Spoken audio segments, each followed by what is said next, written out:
এই যে চুলা দেখতে পাচ্ছেন, এই যে চুলাটা ধরছে না, তার মানে অটোতে কাজ করছে না। মাঝে মাঝে দেখবেন আপনাদের বাসা বাড়িতে এরকম চুলা এরকমভাবে নষ্ট হয়ে যাবে, আপনারা করবেন।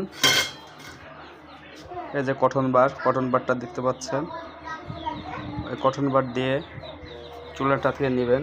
এই যে চুলার ভিতরে যেটাতে অটো ধরা দেয়, এটা হচ্ছে আপনারা বাড়িতে এরকম কটন বার দিয়ে এরকম মাকড়সার জাল দিয়ে পরিষ্কার করে দিবেন।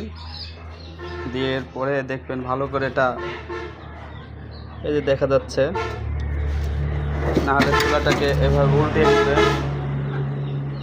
নিয়ে দেখতে পাবেন এই যে কটন বার আপনাদের বাসায় থাকে, কটন বার নিয়ে এই যে অটো যেটাতে সাদা পাথর এটাতে আগুন দেয়, এটা দিয়ে আপনারা এটা ওয়াশ করে দিবেন, এটা ভালো করে ওয়াশ করে দিবেন। এই যে যেমনটা যে ওয়াশ করে দিচ্ছি এরকম ওয়াশ করে দিবেন। দিয়ে আপনারা যে চেক করে দিবেন, দিয়ে চুলাটাকে মারবেন। এই যে অটোতে কাজ করছে, এই যে কাজ করছে, চুলা জ্বলছে, কাজ মোটামুটি হয়ে গেছে। এমন করেই পরিষ্কার করলেই আপনাদের চুলা ঠিক হয়ে যাবে। আপনারা বাসা বাড়িতে একা একা এই কাজটুকু করতে পারবেন।